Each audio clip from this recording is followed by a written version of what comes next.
I have been reporting on Charlie Kirk's death, and something that keeps coming up is a military base in Arizona called Fort Huachuca.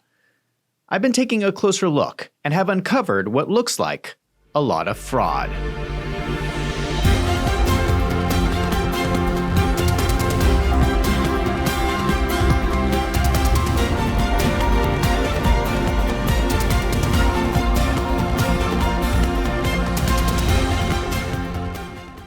There is one question about Charlie Kirk's death that I don't think anyone has asked yet. How was it paid for? Where did the money come from to pay for the assassination? Now, if you believe the FBI story that it was a lone gunman with a .30-06, that would have required no money. That was just one crazy guy. But no reasonable person believes that Charlie Kirk was killed with a .30-06. That means that Tyler Robinson was working with someone else. And that means that someone was getting paid. Now, anyone who's been looking into the story knows it is more likely that a lot of people were involved. There was a strange plane circling overhead. People reported seeing drones in the air. There was the old man, George Zinn, who falsely confessed to be the shooter as some sort of decoy. It was reported that while he was receiving medical treatment, George Zinn told multiple people that he was expecting to be paid for his actions. Then there was the transgender boyfriend, who has practically disappeared from sight. There was a bunch of people put in charge before the incident, including the FBI Special Agent Robert Bowles. He is the guy who reported on finding the .30-06. This morning I can tell you that we have recovered what we believe is the weapon that was used in yesterday's shooting. It is a high-powered bolt-action rifle.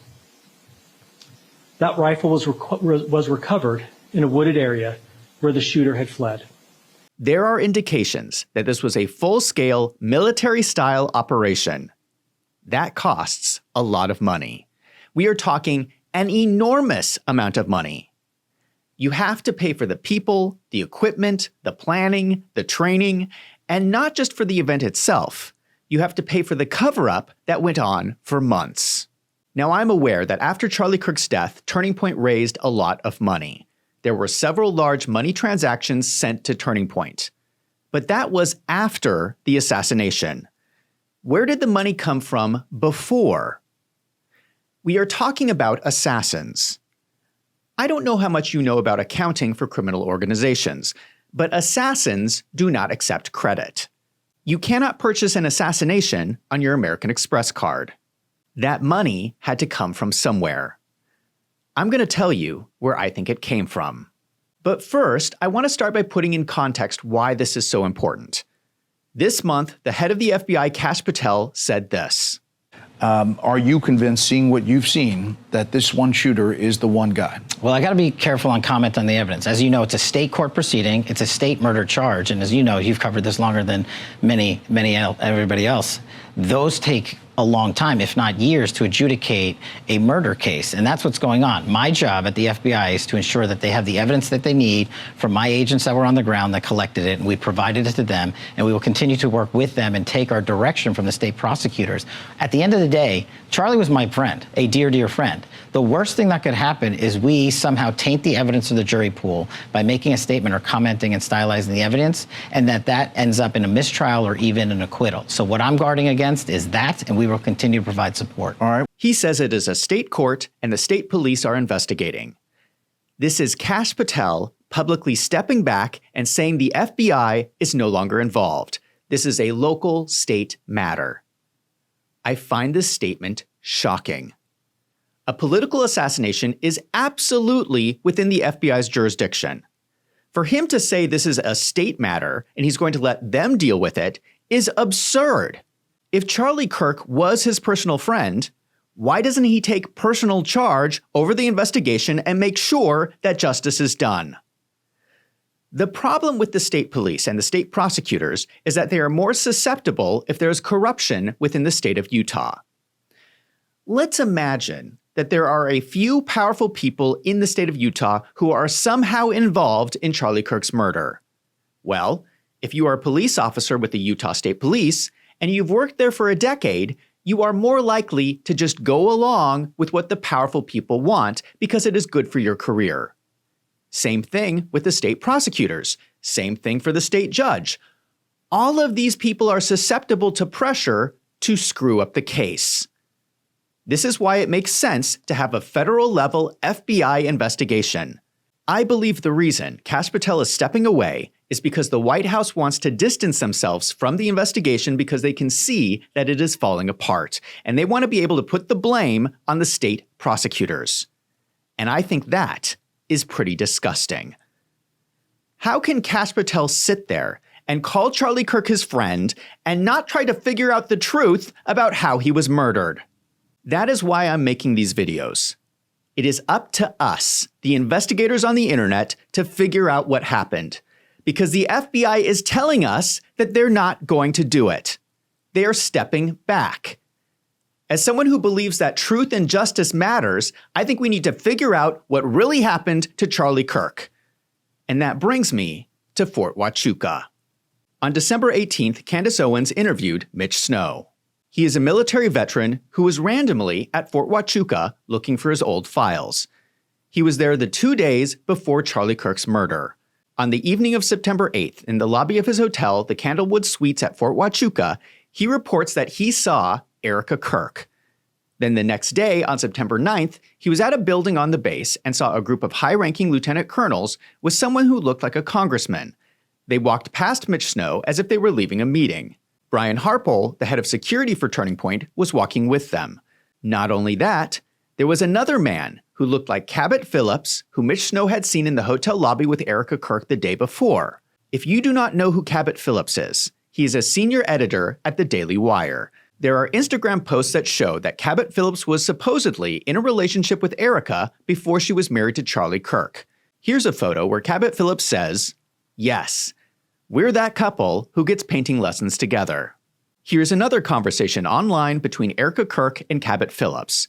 She says, "Girlfriend does the same and double taps the photo to like it."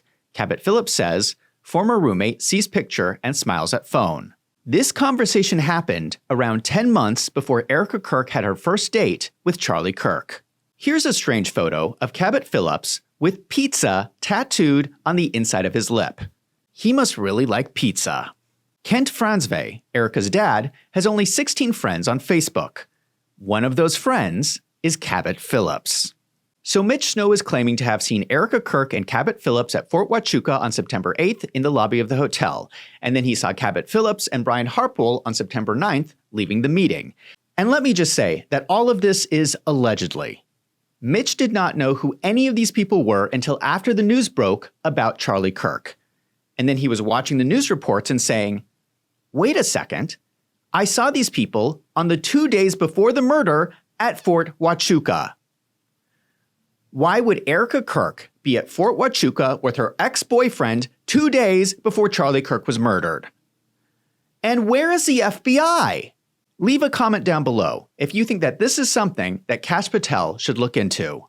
This is further corroborated because while Mitch Snow was at that building on the base where he saw the meeting, the military staff got nervous. They said Mitch wasn't supposed to be there. They called the military police and started interrogating Mitch Snow, and eventually they let him leave. But we have the police report that confirms that Mitch Snow was there right where he says he was. Now I will let you know that I personally called Mitch Snow. He was gracious enough to talk to me on the phone, and I grilled him for an hour on his story. And I can just give you my opinion. After speaking with him, I personally found him to be very credible. What is even more compelling is that more people have reached out to Candace Owens. She has reported that there are now potentially 2 more eyewitnesses that claim to have seen Erica Kirk on Fort Huachuca during that time period, although we still do not have confirmed statements yet. Investigative reporter George Webb went to the Candlewood Suites where Mitch Snow stayed. Here at the Candlewood on Fort Huachuca. Don't want to take any pictures of the base, so I'm going to just kind of focus on the Candlewood here. But this is the area walking in, right? This is the turnaround area. I'll go real slow here, but there's the turnaround area. The 111 is just right over there. But here's the lobby area. And then they have a little breakfast bar area in here, right? And then a little sitting area. And then here's a nice little kind of breakfast area. Okay. Do you see how small this hotel is? This is a pretty small lobby.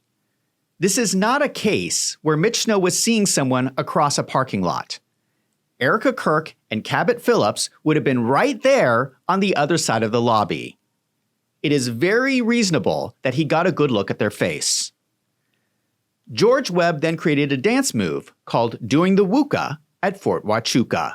They're doing the wooka. It's a sleight of hand, moving all the money through a shifting sand. From the Candlewood Suites to the hill above, it's a fist of iron in a velvet glove. Yeah, they're doing the wooka, keeping secrets tight while the drones are screaming in the middle of the night.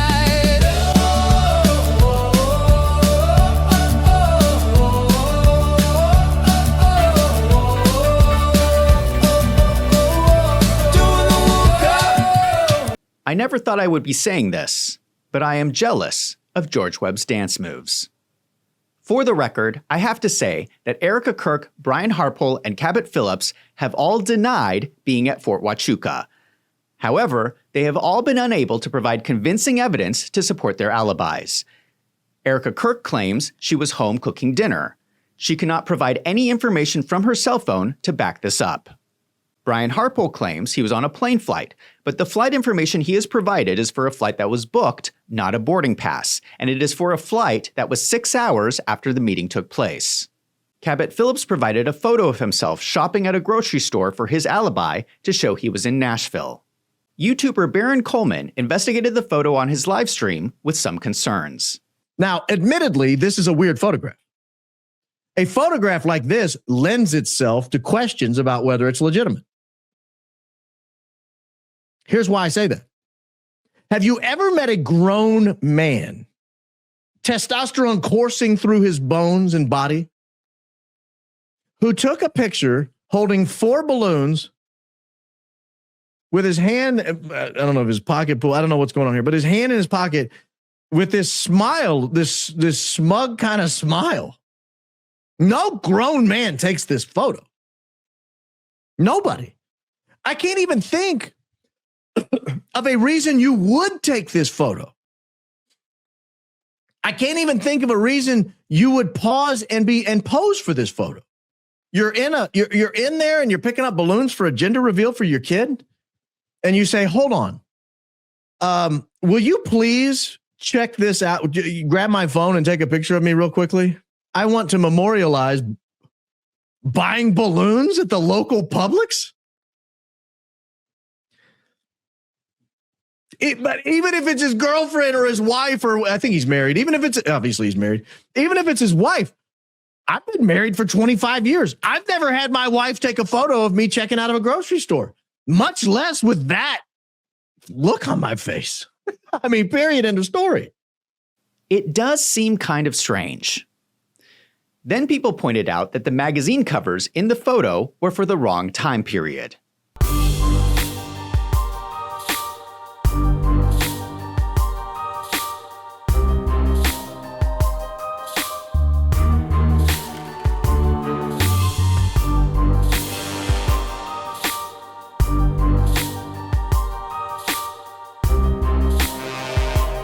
Why does Cabot Phillips have behind him the wrong magazine in his alibi photo?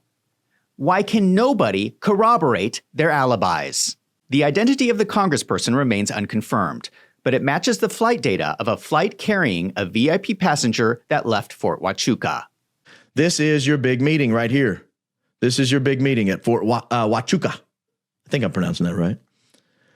So this series of flights starts on September 7th, 3 days before the Charlie Kirk assassination, 2 days before the meeting in Fort Huachuca.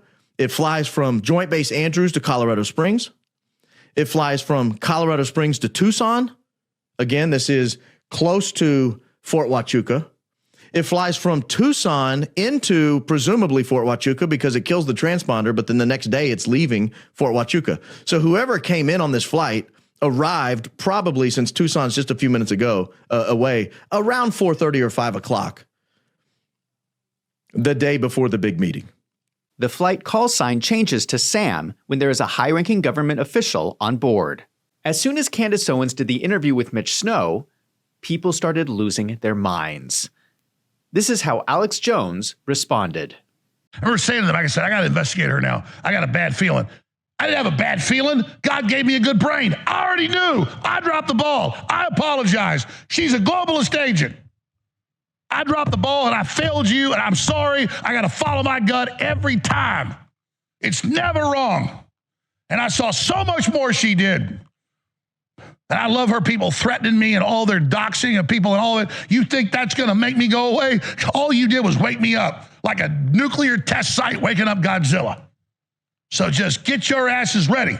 Because you want a war? I want your war. I want it all. I want the doxing. I want the lies. I want the attacks. I'm going to take you on. Because you work for the deep state and the Democratic Party and the CIA and MI6, and I see your ass. So you just get ready. This ain't my first rodeo. Doesn't that seem like a little bit of an overreaction?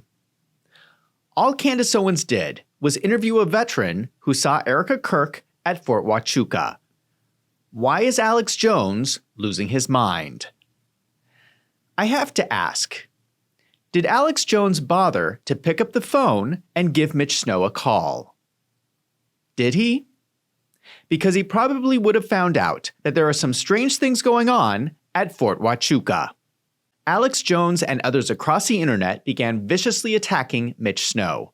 He has a bitter ex-wife who came out with statements that Mitch Snow is a liar and cannot be trusted. The guy is a psycho. The guy is a liar. And we've proven it. And credibility matters in this for all the things that I laid out earlier. It doesn't matter if he was there. I'm going to bring Lene on here. So, Lene, first of all, welcome to the show. I'm sorry that you have to relive some of these things. Man, it makes me mad.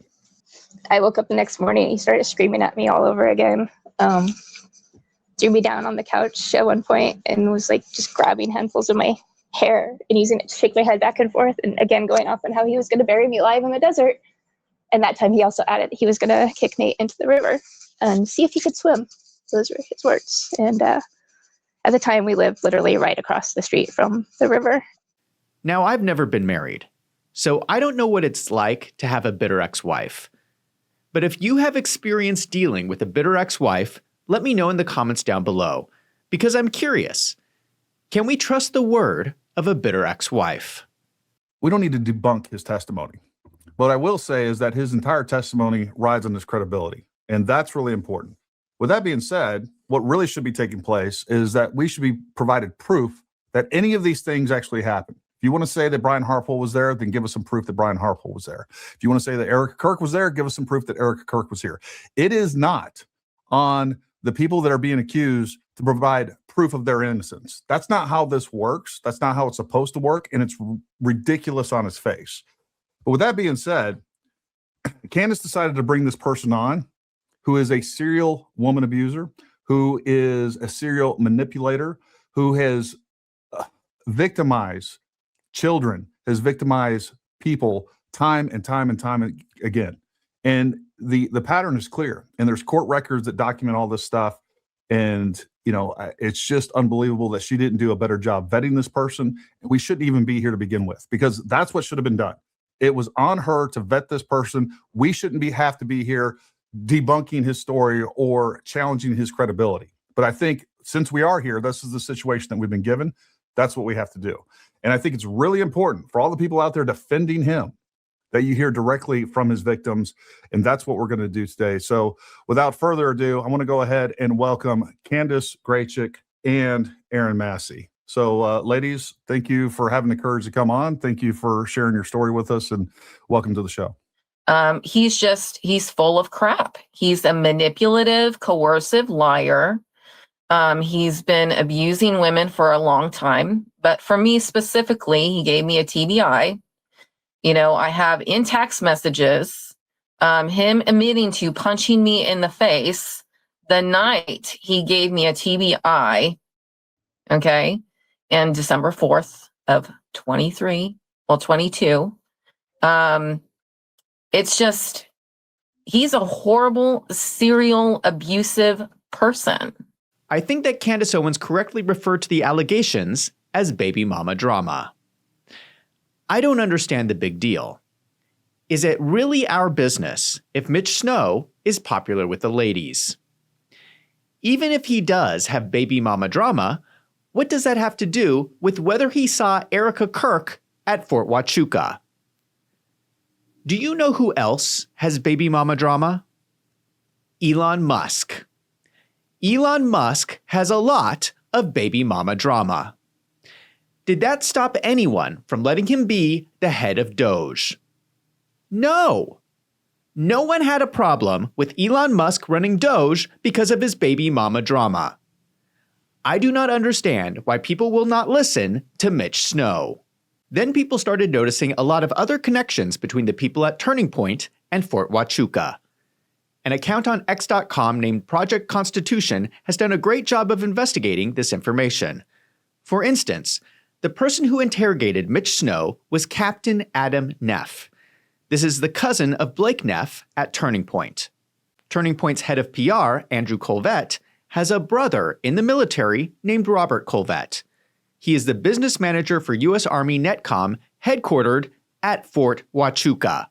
Andrew Colvette has another brother in the military named Lieutenant Colonel Kurt Colvette, who does annual training at Fort Huachuca. This is so outrageous because in the text message that was leaked from Andrew Colvette, he tries to give Erica an alibi by saying, LOL, Erica wasn't in some fort in Tucson. If Andrew Colvette has two brothers who are regularly at Fort Huachuca, he knows exactly what it is. It's not some fort in Tucson. Why is he pretending like he does not know what Fort Huachuca is? That is a lie. And we've been catching these people at Turning Point in a lot of lies. This is supposed to be an organization with Christian values.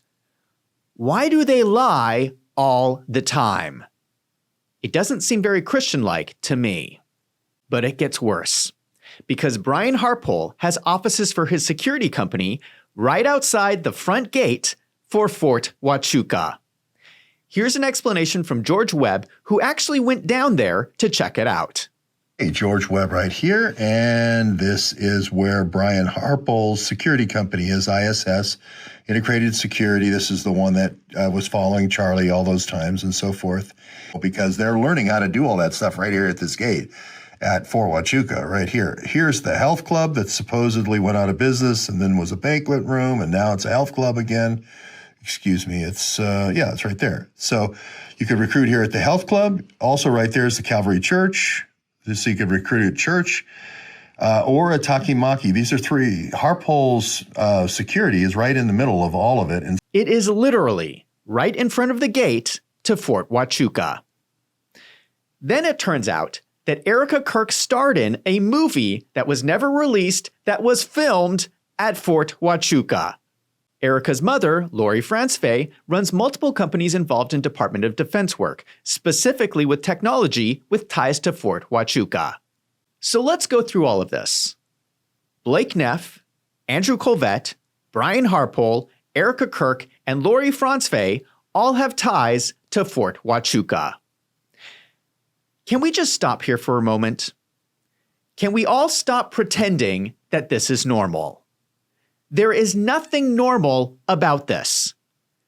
You are telling me that this nonprofit organization has all these people in leadership with relationships with the military. But not just the military in general, this one specific fort in Arizona.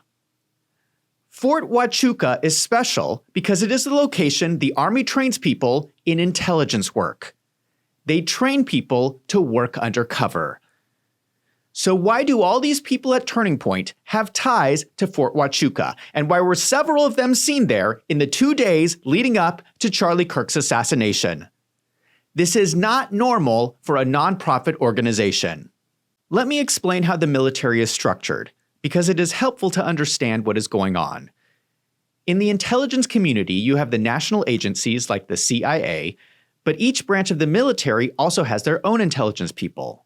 In the Army, there was the 110th Military Intelligence Brigade and the 111th Military Intelligence Brigade. Military intelligence includes espionage or being a spy. The 111th is headquartered at Fort Huachuca in Arizona. They are a training-focused brigade. They operate what they call the U.S. Army Intelligence Center of Excellence. This is where the subject matter experts work, and people go there to learn how to be a spy. The 110th Military Intelligence Brigade was formerly headquartered at Fort Drum in New York. The 110th Military Intelligence was focused on operations and deployments. So people in the Army would get trained by the 111th and then do operations as part of the 110th. Mitch Snow used to be part of the 110th. Many years ago, he was stationed at Fort Huachuca as part of a joint task force to help secure the border. He was the person who found underground tunnels that cartels were using to smuggle drugs into the country. The 110th was inactivated in 2004. The staff was absorbed into the 10th Mountain Division, which remains headquartered at Fort Drum. Then in March 2025, 500 soldiers from the 10th Mountain Division were sent to Fort Huachuca to participate in the newly formed Joint Task Force Southern Border. This is the same thing that happened with Mitch Snow all those years ago. History is repeating itself. When Donald Trump won the election in 2024, he promised to secure the border. The military has been helping in this effort. The headquarters for the Joint Task Force Southern Border was Fort Huachuca, Arizona. There was a major money aspect to all of this. Congress sets the budget for the Department of Defense overall, but within that budget, the military can move money between departments to respond to the priorities of the president. We saw this happen after Donald Trump took office. Here is one example from May 2025. This is called a reprogramming action. They are reprogramming money from one department to another. Here we see $447 million transferred because DHS is requesting Department of Defense support for detention operations for illegal alien removal. This money was taken from the Navy's Capital Fund. And there are more orders like this. Here's another example. Facilities, sustainment, restoration, and modernization. That's the fund where money for barracks maintenance and upgrades come from. Upgrades that the government identified as crucial back in 2023 after a scathing report identified unsafe and unsanitary conditions in barracks around the country. WSAV reported exclusively on some of the poor conditions in the barracks at our own Fort Stewart.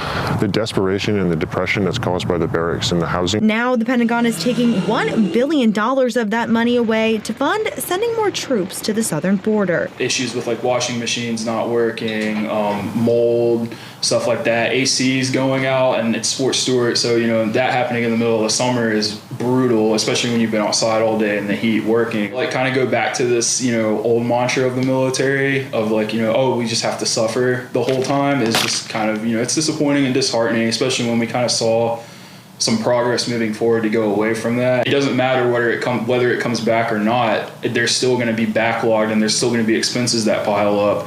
So at the end of the day, you're just kind of digging a deeper hole. It's a complicated situation, but the answer is not taking such a large amount of funding away from bettering the lives of our service members to push it toward this other issue. Just look at this photo here. This is black mold in the walls of the barracks that our military is living in. This is disgusting. But the military has priorities, and right now, the border is the priority. So far, between $1 to $2 billion has been reprogrammed to support efforts at the border. A large portion of this money is flowing into the Joint Task Force Southern Border headquartered at Fort Huachuca. Who better to explain what a Joint Task Force is than Andrew Colvette's brother, Robert Colvette.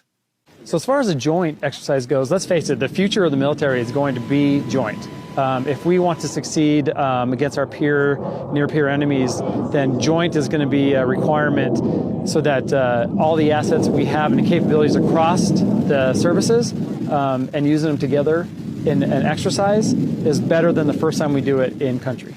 You have all these different elements from across the military coming together to work on a unified mission. In this case, the southern border. So Fort Huachuca is suddenly flush with money. They have all these new soldiers that are going to be stationed there. So They've been taking all these old buildings and they are repurposing them for expanded operations. This is exactly what Mitch Snow described. The morning of September 9th, the day before Charlie Kirk was murdered, Mitch was looking for where he could get his old paperwork. He was getting coffee, and he ran into soldiers he recognized as being from his old unit, the 10th Mountain Division. They talked. He bought them coffee, and they explained to Mitch that he should go to the temporary headquarters for the Joint Task Force Southern Border. They gave him directions. Then Mitch Snow went to the guard gate at Fort Huachuca, and as they were checking his ID, he asked them directions on how to get to the temporary headquarters for the Joint Task Force Southern Border. I'm emphasizing this because the building that the meeting took place in, with Brian Harpole, Cabot Phillips, and the congressman and all those lieutenant colonels, was the temporary headquarters for the Joint Task Force Southern Border. Captain Neff, who's the cousin of Blake Neff, is the Force Protection Commander, which is a subunit assigned to the Joint Task Force Southern Border. Here is what I believe is happening, allegedly. It looks to me like someone in the military diverted funds meant for the southern border and used that money to assassinate Charlie Kirk. But even if we assume that the military was not involved in the murder, it seems like they were doing something with Turning Point. Allegedly, they're having this meeting with all these people from Turning Point. But the problem is that all these military people are under orders to use their resources for the southern border. Why are they spending resources on Turning Point? And remember, this was money that was taken from soldiers who are living in barracks filled with black mold. They are living in filth so that the money could go to the southern border, and now we are learning that may not be the case. This would be misappropriation of funds, and from the scale of the operation, it looks like a lot of money.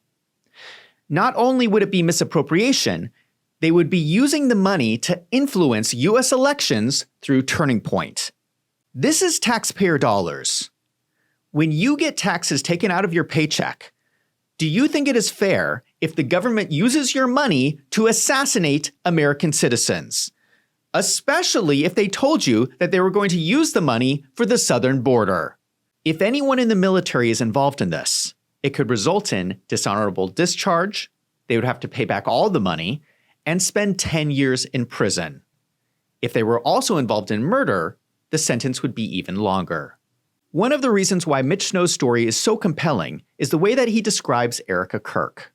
The one thing I noticed about the woman that really stuck out to me was her eyes. And I have an ex that has caused me a lot of problems. So when I see someone with striking blue eyes like that, they stick out. And I was on the phone with my wife here, and I even told her about it. I said, "Oh, geez, somebody has those kind of eyes." It creeped me out a little bit, and it had nothing to do with that person. Just, life is what it is. He says that Erica Kirk has unique eyes. There's something strange about her eyes. In fact, he describes it as, "It creeped me out." Mitch is not the only person who has noticed this. People have started making memes about Erica Kirk's eyes. We did what we usually did before tours. We said our prayer, and we asked the Lord to protect us, and we asked the Lord that His will be done. That's what we did. At one time, an employee of Turning Point, she has been one of the main peddlers of these conspiracies, and she is making a huge amount of money on it. She is building her business. What do you want to say to her and the other people that are putting these lies out into the world right now? Stop. What I am doing is releasing myself from the enemy's hands, where he could have a foothold in me. But also wanting justice for them here on earth? No, of course. But we serve a just God. And I rest easy in knowing that. He's sovereign, but He's just. And so let the Lord handle that. But it gets even crazier. There's a drag queen who has also been commenting about this. Now, I apologize in advance for forcing you to watch a drag queen, but this is important. This is a man wearing women's clothes pretending to be Erica Kirk. On the cross, our Savior said,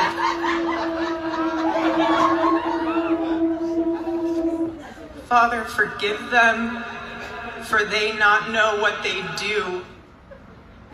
Let's go.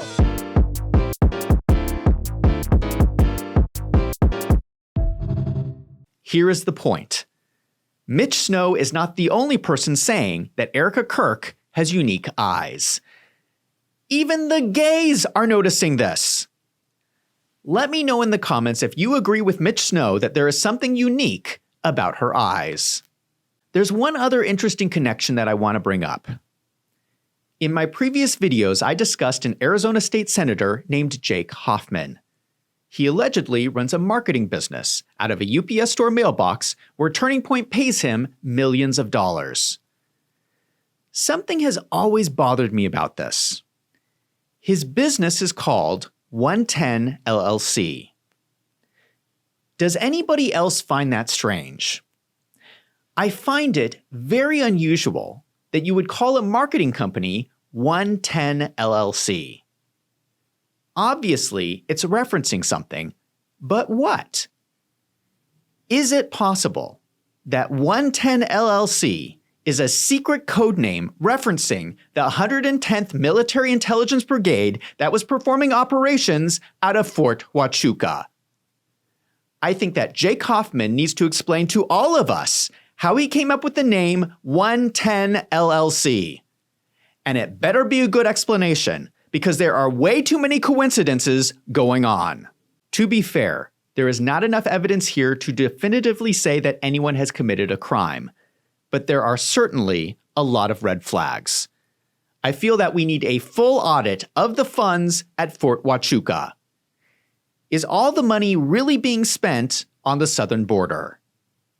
To be honest, I think that Donald Trump should cancel all funding for Fort Huachuca, because if this is the U.S. Army's intelligence center of excellence, I am pretty concerned. It doesn't seem like they're doing a very good job.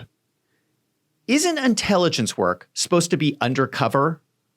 Aren't they supposed to be flying under the radar? I'm asking because the whole world is talking about Fort Huachuca. It does not seem like they're very undercover. If this is their center of excellence, the whole thing seems like a giant waste of money.